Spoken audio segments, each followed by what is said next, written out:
The trial lasted 6 months, and it was broadcast across every world in the galaxy. Billions of beings watched as worker after worker took the stand to describe what the consortium had done to them. And the evidence was so overwhelming that even the most expensive lawyers could not spin it into something acceptable. Scythe testified on the 47th day. She walked into the courtroom with her head held high and her scales gleaming because the humans had given her access to proper food and care, and for the first time in years, she looked like the dragon she had once been. Her children sat in the gallery, Ash and Ember and little Spark, who was not so little anymore, and they watched their mother with pride in their eyes. The defense attorney tried to discredit her, tried to suggest that she was exaggerating or lying, or simply too simple to understand what had really happened. And Sirith answered every question calmly and clearly. "You claim you were never paid," the attorney said, his voice dripping with skepticism. "But your contract clearly states the payment was contingent upon meeting production quotas. Is it not possible that you simply failed to meet those quotas?" "The quotas were designed to be impossible," Sirith replied.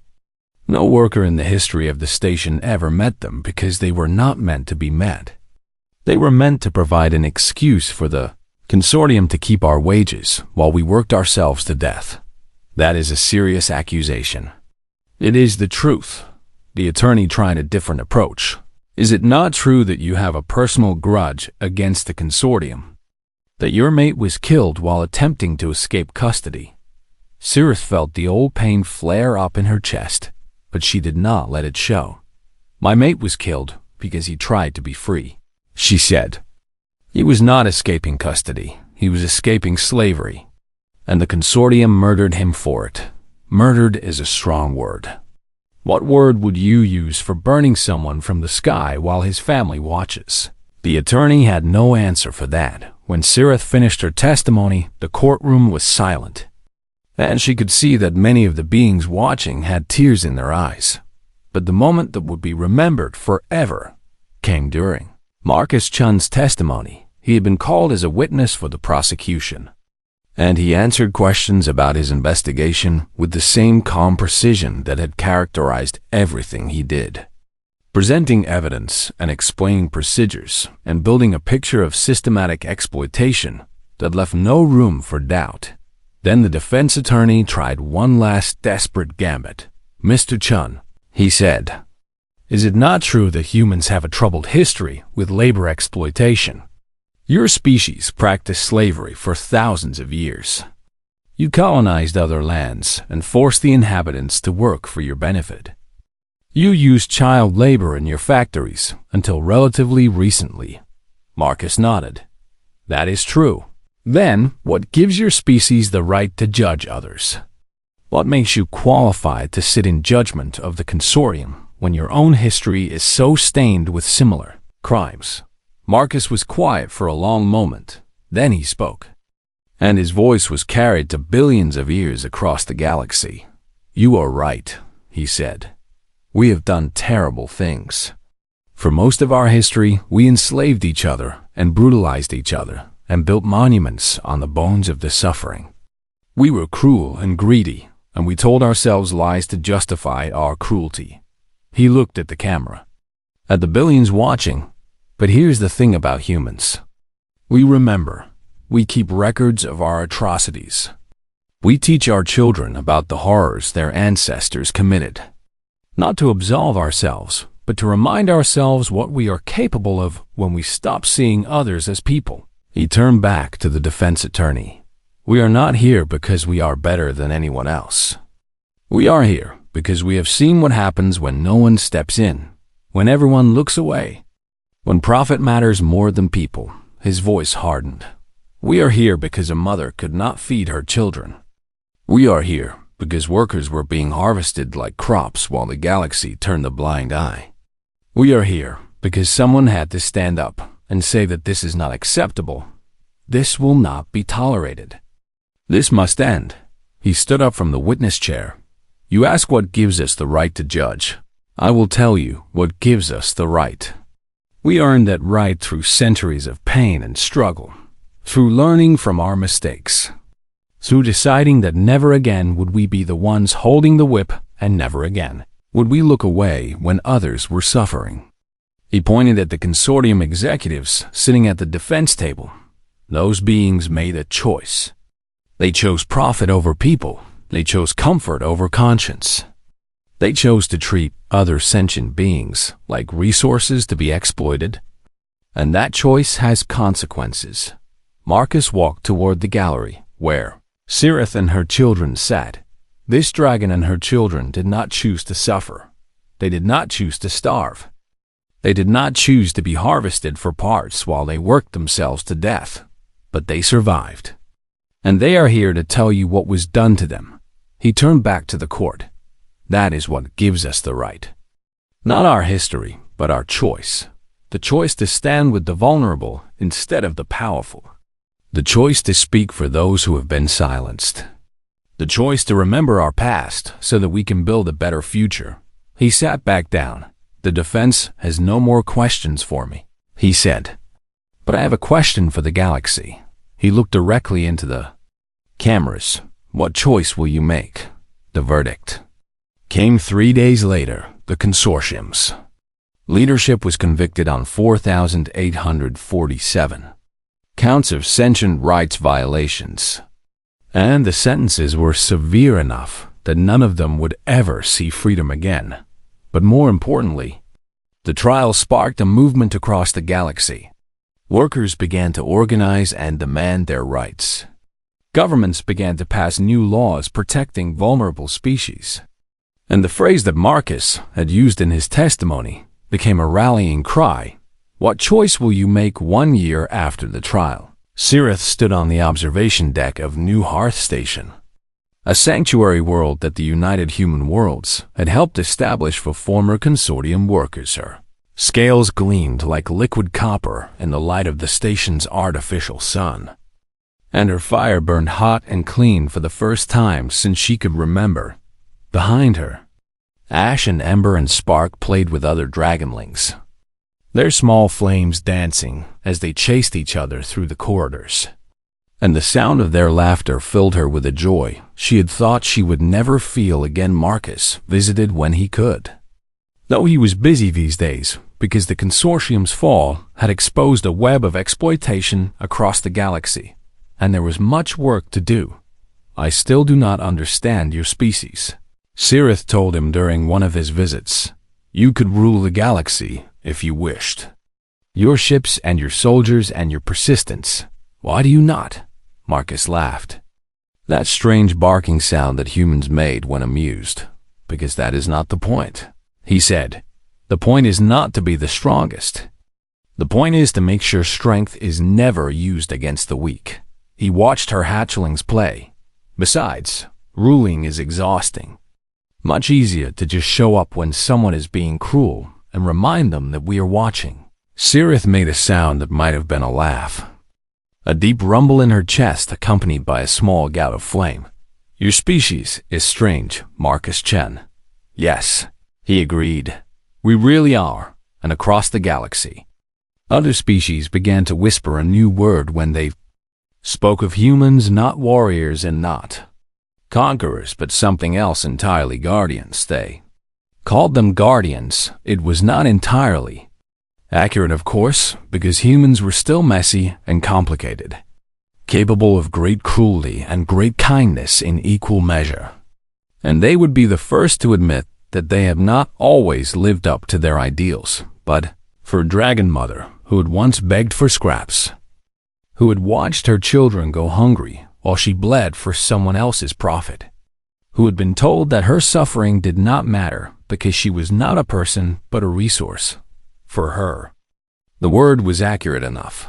The humans had stepped in, they had not looked away, and they had kept their promise. Cirith gathered her children close and watched the stars wheel slowly past the observation deck windows. And for the first time in longer than she could remember, she thought about the future without fear, because she knew that somewhere out there in the darkness, the humans were watching, and they would always answer when someone called for help. That was what they did. That was who they chose to be. And the galaxy was better for it. The warships arrived without warning. 12 massive vessels dropping out of hyperspace in perfect formation around Varek 7 like predators. Circling wounded prey, Sirith was in the barracks with her children when the alarm started screaming. And she gathered ash and ember and little spark close to her body and covered them with her wings while the station shook around them. The consortium had stopped pretending their fleet commander was a Korath named Admiral Trex, and his message was broadcast through every speaker on the station. This facility is now under consortium military jurisdiction, he announced. All non-essential personnel will be detained for processing. Any resistance will be met with lethal force. The individual known as Marcus Chun will surrender himself immediately, or we will begin systematic elimination of worker populations. Sirith felt her blood turn to ice. We're going to kill them all just to silence one human around her. The other workers began to panic. Some screaming, others praying to gods they had stopped believing in, and a few simply sitting down with the calm acceptance of those who had always known it would end this way. But Sirith was not ready to accept anything. She found Marcus in the station's communication center, his fingers flying across control panels as he sent message after message into the void. You need to surrender, she told him, her voice breaking. They will kill everyone if you do not. Marcus did not stop working. No, they will not, he said. How? Can you be sure? Because the moment they start killing civilians, this stops being a labor dispute and becomes a war crime. Marcus replied. And the consortium does not want that kind of attention. They have 12 warships, Sirith said. Who would stop them? Marcus finally looked up from his console, and there was something in his expression that she did not recognize. At first, because she had not seen it in so long, it was confidence. Do you know what the most dangerous thing about humans is? Sirith shook her head. It is not our technology or our weapons or even our stubbornness, Marcus said. It is that we do not abandon our own, ever.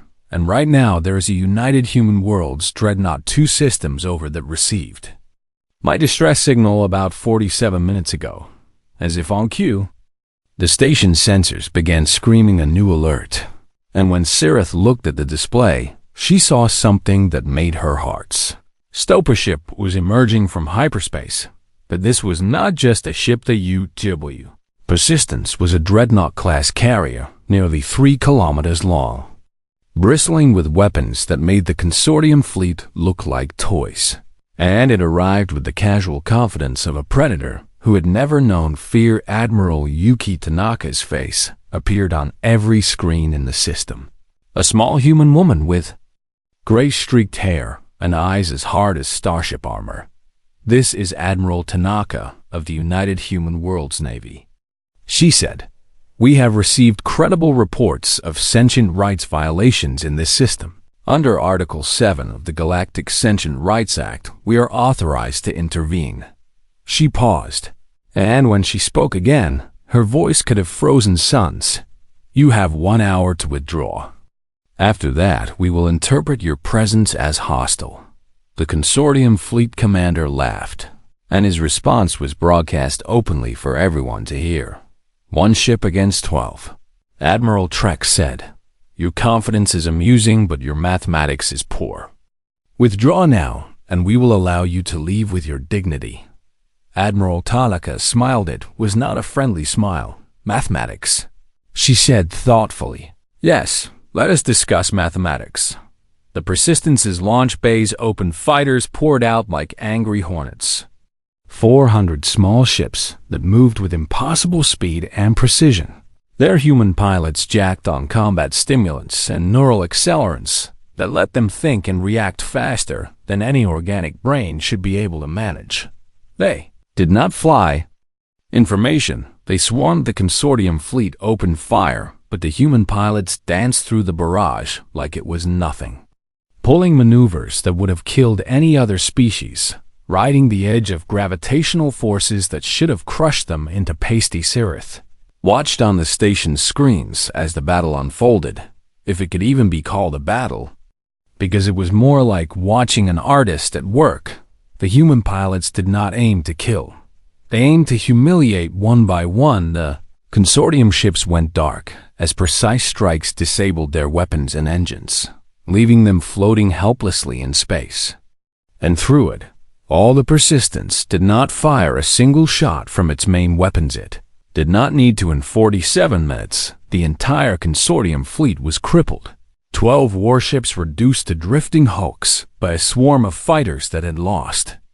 Exactly. Zero Craft Admiral Tanaka's face appeared on the screens again. Your fleet is disabled. She said to Admiral Trex, your weapons are offline and your engines are dead. We could destroy you now, but we are not going to because, unlike some organizations, we do not murder people who cannot fight back. She leaned forward. Leave. Do not come back. And tell your masters that the next time they threaten civilians under human protection, we will not be so gentle. The silence that followed was absolute then. Slowly, the consortium ships began to drift away, using whatever emergency thrusters they could still activate to limp toward the edge of the system, where rescue ships might eventually find them. Cirith realized she had stopped breathing. Around her, the other workers were staring at the screens with expressions of disbelief, unable to process what they had just witnessed, and she understood how they felt because she could barely believe it herself. The humans had come. They had actually come. Marcus appeared beside her, looking tired but satisfied, and when she turned to face him, she found that she did not have words for what she was feeling. You called them, she said finally. I sent a distress signal when I first arrived, he replied. Standard procedure for high-risk audits. I had hoped I would not need it, but I prepared anyway. The consortium had 12 warships. Yes, and you were not afraid. Marcus considered the question. I was terrified, he admitted. But I also knew that my people would come. That is what we do. We do not leave anyone behind. Cirith thought about her own people, scattered across the galaxy in labor camps and mining stations, forgotten by everyone who might once have cared about them. And she felt something burning in her chest that was not quite sorrow and not quite rage. Why? She asked. Why do humans do this? You could rule the galaxy if you wanted. Your ships, your technology, your willingness to fight, but instead you send auditors and rescue workers and soldiers who do not kill even when they could. Marcus was quiet for a moment, because we remember what it was like to be the ones in chains. He said finally, we remember what it was like when no one came, when we had to free ourselves because the universe did not care about our suffering, and we decided that we would not let that happen to anyone else if we could help it. He looked at her with those soft human eyes that had seen so much pain and refused to look away. We are not heroes, he said. We are just people who decided that some things matter more than comfort or even safety. And one of those things is making sure that when someone cries out for help, there is someone there to answer. Cirith felt tears burning in her eyes. Real tears, something she had not experienced since the day her mate died. And she did not try to stop them.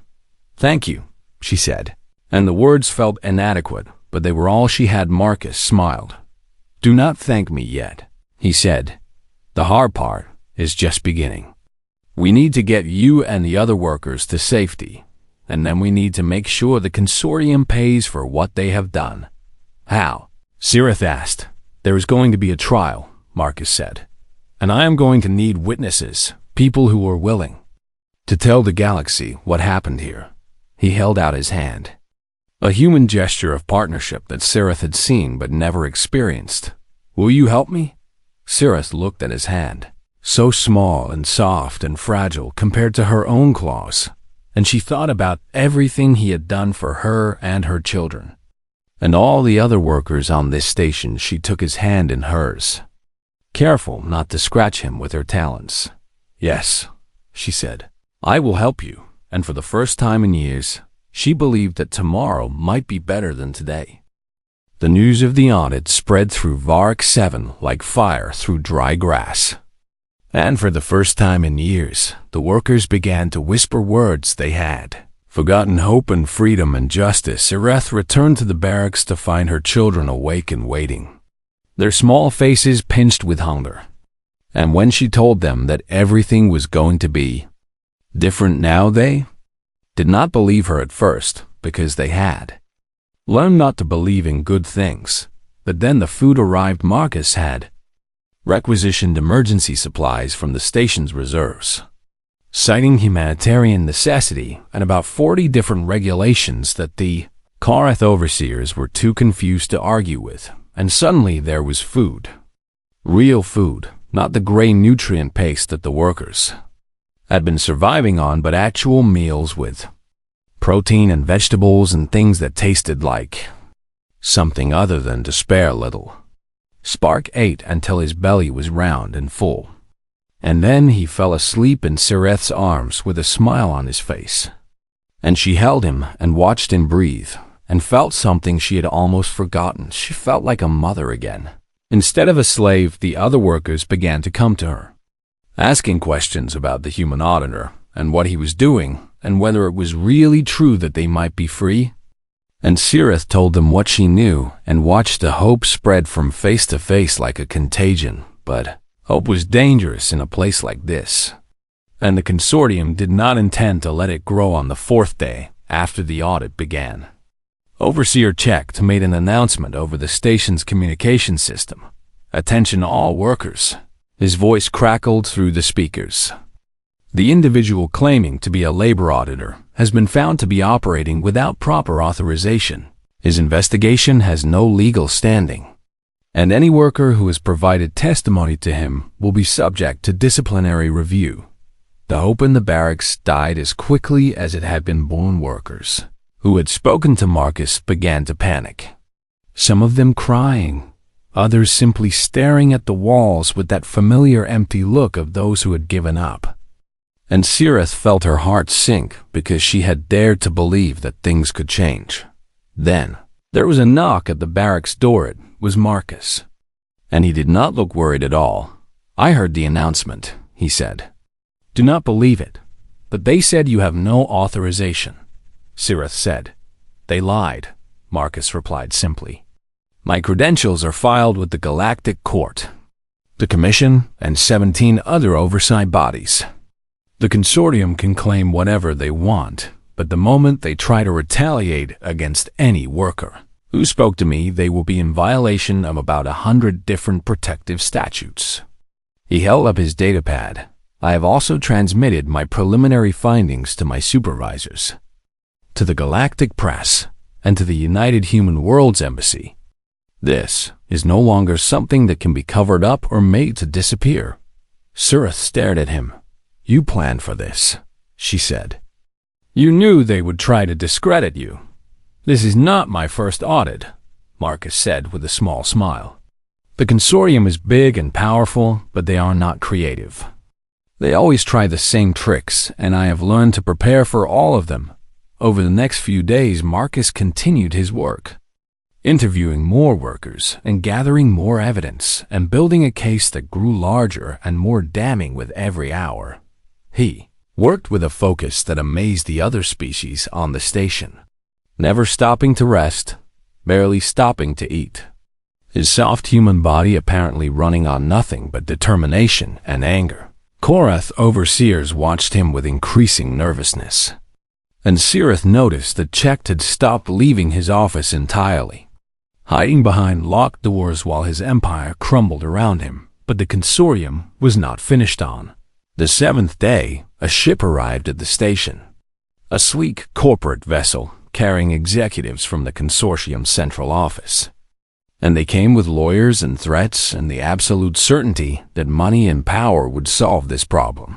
Just like they had solved every other problem, their leader was a Korath named Director Veth, a creature even larger and more imposing than Checht, with golden bands on his forelimbs.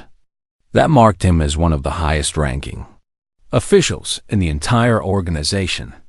Demanded a meeting with Marcus Sireth, was not supposed to be there, but she had learned to move quietly through the station, and she positioned herself outside the conference room where she could hear everything. Auditor Chen, Veth said, his voice smooth and confident.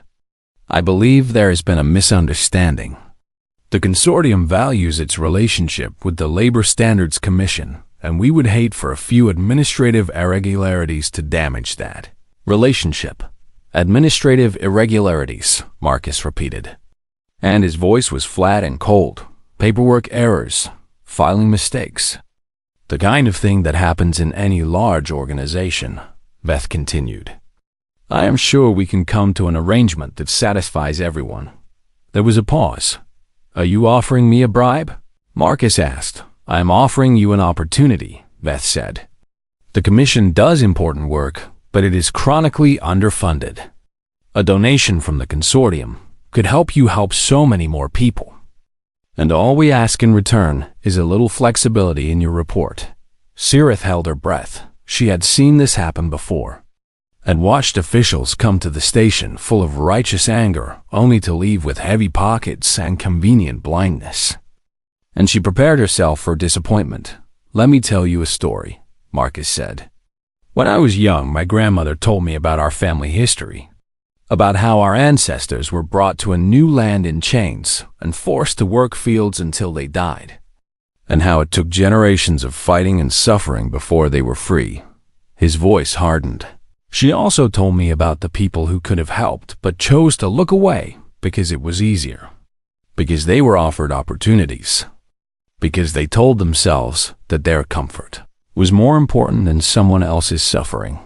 There was the sound of a chair scraping back. I think about those people sometimes. Marcus continued. I think about how they must have felt at the end of their lives when they looked back and realized what they had allowed to happen. And I decided a long time ago that I would never be one of them. You are making a mistake, Veth said. And now his voice was not smooth at all. The consortium has resources you cannot imagine. We can make your life very difficult. You can try, Marcus replied. But I should warn you that my preliminary report has already been filed with 17 different agencies, and I have dead man switches set to release the full evidence package if anything happens to me. So unless you want every news outlet in the galaxy running stories about biological harvesting and slave labor, I suggest you take your bribe and your threats and get off this station. The silence that followed was so complete that Sirith could hear her own heart beating. Then Veth spoke again, and his voice was pure venom. You will regret this, human. Maybe, Marcus said, but not as much as you will. The meeting ended and the executives left, their ship departing the station with an angry burst of engines. And Sirith emerged from her hiding spot to find Marcus standing in the corridor, looking tired but unbroken. You heard all that, he said. Yes, she admitted. Good, he said. Then you know that this is not over. They will be back. And next time they will not bother with bribes. Sirith felt fear coiling in her chest, but also something else. Something fiercer. What will they do? She asked. Marcus looked at her with those dark human eyes. Probably something stupid, he said. They usually do when they are desperate. He started walking toward his temporary quarters. Get some rest, he called back over his shoulder. And keep your children close. Things are about to get interesting. Sirith watched him go and wondered what kind of creature this human was, who turned down fortunes and faced down threats, and kept fighting even when the odds were impossible. She was beginning to understand why humans had spread so far across the galaxy, despite having no claws or scales or fire. They had something else. They had stubbornness that would not die. Marcus Chun had been with the Galactic Labor Standards Commission for 11 years. And in that time, he had seen things that would break most people. He had walked through the sweatshops of Idrith, where children worked 20-hour shifts until their fingers bled. And he had documented the mass graves on Terminus 9, where workers who could no longer produce were simply disposed of like broken machinery. And he had sat in courtrooms and watched corporate executives smile and lie and walk away free because they had more lawyers than their victims had hoped. He had learned to keep his face neutral because showing emotion made you weak in this work, and weakness got people killed. He had learned to follow procedure because procedure was the only weapon that could not be bought or threatened or made to disappear in the night. He had learned that justice moves slowly, too slowly, and that sometimes the best you could do was save a few while thousands more suffered. But he had never learned to stop feeling angry. The dragon who had passed him in the corridor had once been magnificent. He could tell that much from the size of her and the shape of her scales, but now she moved like something broken, her head down and her wings dragging like she had forgotten she could fly. And he had heard what the Korath overseer said about her stupid beast. The overseer had called her as if she were not a thinking, feeling creature with children who depended on her, as if her suffering was nothing more than a joke to share with colleagues over lunch. Marcus had felt the old anger rise up in his chest, the same anger that had driven him to this work in the first place. And he had walked into that office with a smile on his face that did not reach his eyes. The overseer's name was checked, and Marcus had dealt with his kind before. Creatures who saw other sentient beings as nothing more than resources to be exploited, and he knew exactly how to handle them. First, you made them nervous. Surprise audits are standard procedure for facilities flagged for potential violations, Marcus said, placing his credentials on the desk. You have had 17 flags in the past cycle alone. He watched Check's compound eyes twitch and knew he had scored a hit. I am sure those flags were simply administrative errors, Check said, trying to recover his composure. The consortium takes compliance very seriously. I am glad to hear it, Marcus replied. Then you will have no objection to providing me with full access to your records, your facilities, and your workers. It was not a request, and they both knew it. The audit took 3 days. And Marcus did not sleep, for any of them humans had a reputation among other species for being soft and fragile. But those species did not understand what humans were really made of. And they did not know about persistence millions of years ago on a planet called Earth. Human ancestors had hunted their prey not by being faster or stronger, but by simply never stopping. By following wounded animals for days until the animals collapsed from exhaustion.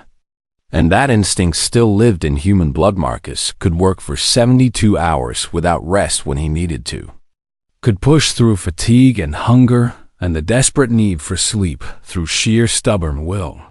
And he needed to now, because every hour he wasted was another hour that workers suffered. The Korath overseers watched him with growing unease as he moved through the station, requesting files and interviewing workers and taking notes on his datapad.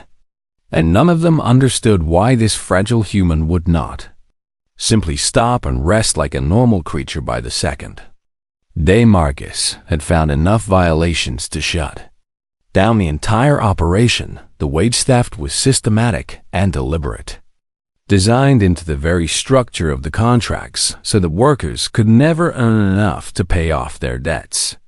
And the safety violations were so numerous that he stopped counting after the first 100.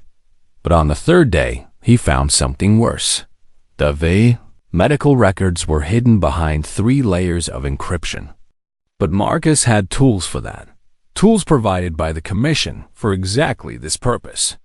And when he finally broke through, he had to step away from his screen and take several deep breaths to keep from putting his fist through the wall. The consortium was harvesting biological material from the dragon workers' scales, blood, bone marrow, reproductive tissue, all of it taken during mandatory medical examinations and sold on the black market for research purposes. And the prices they fetched were astronomical because dragon biology was rare and valuable. The dragons were not workers at All they were livestock being slowly dismantled. While they were still alive, Marcus thought about the dragon mother he had seen in the corridor, thought about her children waiting for her in some cramped barracks, thought about what had probably already been taken from her without her knowledge or consent. And he made a decision. He requested a meeting with her. Name was Sirith, and she came to the small interview room with her head still bowed, expecting more bad news, because that was all she had ever received in this place. And Marcus had to resist the urge to tell her immediately that everything was going to be different. Now first he needed to make sure. "Do you understand why I'm here?" he asked. "You are an auditor," Sirith said, a voice barely above a whisper. "You are checking if the consortium follows the rules." "That is correct. And I need you to know that anything you tell me is protected by galactic law. The consortium cannot punish you for speaking to me honestly." She looked at him then, really looked at him for the first time, and he saw the fear in her golden eyes, but also something else. A tiny spark of hope that she was trying desperately to suppress, because hope was dangerous in a place like this. "What do you want to know?" she asked. "Everything," Marcus said. "Tell me everything." And she did. She told him about the impossible quotas and the wages that never came, about her mate who had been killed trying to escape, about her children who had not eaten in days, about the mandatory medical examinations where they put her to sleep, and she always woke up feeling wrong somehow. She talked for 2 hours, and Marcus listened to every word, taking notes, asking questions, building a case that would bring the entire consortium crashing down. When she finished, she was trembling, exhausted from reliving so much pain, and Marcus pushed a data slate across the table toward her. "This is an itemized account of every credit you're owed," he said. "Wages, overtime, hazard pay, compensation for biological material harvested without your consent, plus damages for contract violations and emotional distress." Sirith stared at the number on the screen. She stared for a very long time. "This cannot be correct," she said finally. "It is correct, and it is legally binding. The consortium will pay, or they will face criminal charges in every jurisdiction where they operate." Marcus leaned forward. "I have also filed for emergency protective status for you and your children. You are no longer under their contract. As of this moment, you are free." The word seemed to hang in the air between them. Free. Sirith had not heard that word applied to herself in so long that she had almost forgotten what it meant. "Why?" she asked, and her voice cracked on the word. "Why would you do this for us? You do not know me. You owe me nothing." Marcus thought about the question for a moment. "Where I come from, we have a saying," he said. "The measure of a civilization is how it treats its most vulnerable. My species did not always live by that. For most of our history, we were the ones running the mines and cracking the whips and building empires on the bones of the suffering." He met her golden eyes. "We learned, eventually. And now we try to make sure no one else has to learn the hard way, for the first time in years." Sirith felt heat building in her chest that was not born of despair. Her fire glands, long suppressed by fear and hopelessness, began to stir. "Thank you," she said. And the words felt inadequate, but they were all she had. "Do not thank me yet," Marcus replied. "The consortium will not give up easily. But I promise you this." He stood and gathered his data slate. "They will not hurt you or your children again. Not while I am breathing." And Sirith, who had learned not to trust promises, found herself believing him. The mining station called Varak 7 floated in the cold darkness of space like a metal tomb. And inside its walls, thousands of workers toiled without rest or hope. Sirith was one of them. She was a dragon, a creature that had once been proud and powerful, with scales that shone like melted copper under the twin suns of her homeworld. But those days were gone now. Lost to debt and despair and the endless grind of the mining pits, the consortium had come to her world 5 cycles ago, with promises of jobs and prosperity. And like so many others, she had signed their contracts without reading the small words at the bottom. And now she understood what those words meant. They meant she belonged to them, her mate. Korvax had tried to escape in the second year, and the security drones had burned him from the sky while she watched from the observation deck, her claws gripping the metal railing so hard it bent beneath her grip. And she had not cried because dragons do not cry. But something inside her had broken that day, and it had never healed now. She worked the thermal vents deep in the station, where the heat would kill any other species in minutes. But dragons were built for fire and heat, and so the consortium used them like living tools, sending them into places where machines would melt and other workers would die. She had 3 hatchlings waiting for her in the worker barracks, 3 small lives that depended on her completely, and their names were Ash and Ember and Little Spark, who had only hatched 6 months ago and still did not understand why they were always hungry. The consortium had promised wages, real credits that could buy food and medicine and maybe someday freedom. But 6 cycles had passed, and Sirith had not seen a single payment every time she asked. The overseers gave her excuses, telling her that she had not met her quotas, that her productivity was too low, that her contract clearly stated payment was conditional. And she knew they were lying, but what could she do about it? The overseers were Korath, tall insectoid creatures with hard shells and compound eyes that showed no emotion. And they ran the consortium with cold efficiency. Caring nothing for the workers they controlled, Overseer checked was the worst of them. A cruel being who seemed to take pleasure in the suffering of others. And it was to his office that Sirith now walked with her head bowed and her wings folded tight against her body. She had practiced what she would say, had rehearsed the words over and over in her mind, trying to find the right combination of humility and desperation that might move him to mercy. Her claws clicked against the metal floor as she walked, and other workers moved out of her way, their eyes filled with the same hopeless understanding that she saw in her own reflection. Everyone knew what happened. When you went to ask for your wages, everyone knew you came back empty-handed, but Sirith had no choice, because her children had not eaten in 3 days, and Little Spark had stopped crying from hunger, which was worse than the crying, because it meant he had given up. The door to Check's office slid open with a hiss, and she entered, making herself as small as possible, tucking her tail around her legs and lowering her great head until her snout nearly touched the floor. "Overseer checked," she said, and her voice came out as barely a whisper. "I have come to request my wages." Check sat behind his desk, his compound eyes reflecting her image back at her 1,000 times. 1,000 broken dragons begging for scraps. And his mandibles clicked together in what might have been amusement. "Ah, yes. Workers 7,749, he said, consulting a data screen. "Let me check your records." He made her wait while he scrolled through information that he already knew by heart, drawing out her humiliation as long as possible. And Sirith stood perfectly still, with her claws trembling at her sides. "I see here that you have consistently failed to meet your production quotas," Check said finally.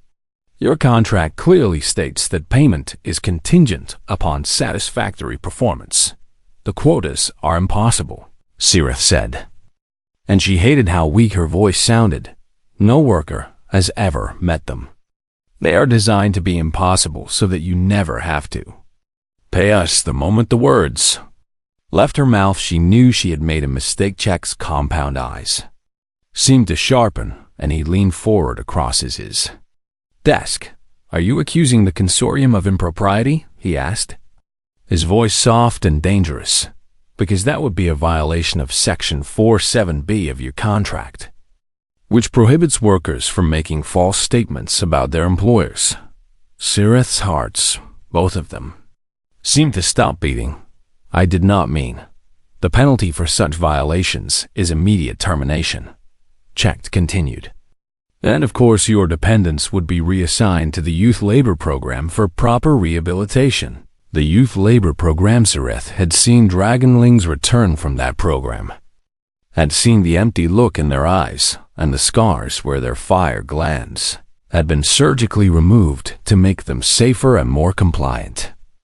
And she would die before she let that happen to her children. Please, she said, and now she was truly begging. All pride forgotten. I only need my wages. My children have not eaten in 3 days. I will work harder. I will meet the quotas. I will do anything you ask. Checked watched her grovel with those emotionless compound eyes. And then he made that clicking sound again. Your request is denied, he said. Return to your workstation immediately, or you will be marked for disciplinary action. Sirith wanted to scream, wanted to unleash the fire that burned in her chest and reduce this cruel creature to ash.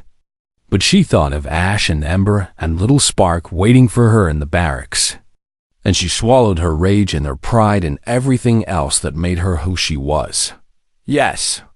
Overseer, she whispered. She turned to leave, her wings dragging against the cold floor, her great body seeming to shrink with every step.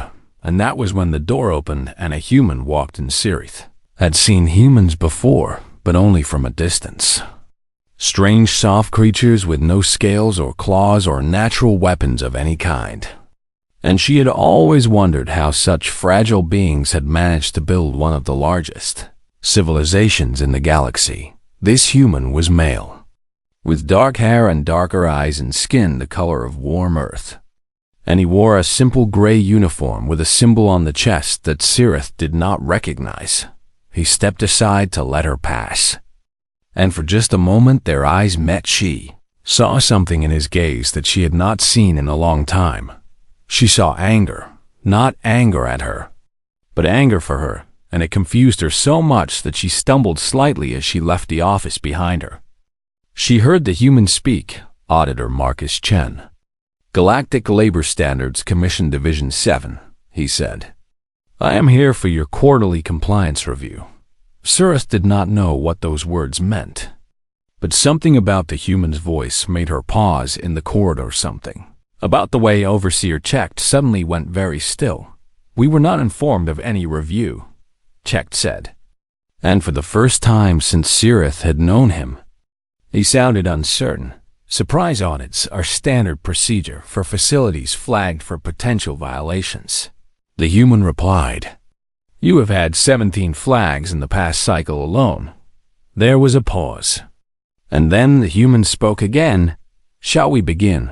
It was not a question. Sirith hurried back to the barracks where her children waited. But as she walked, she found herself thinking about the human and the strange fire she had seen burning in his eyes. She did not understand humans, but perhaps, she thought, perhaps there was more to them than she had believed.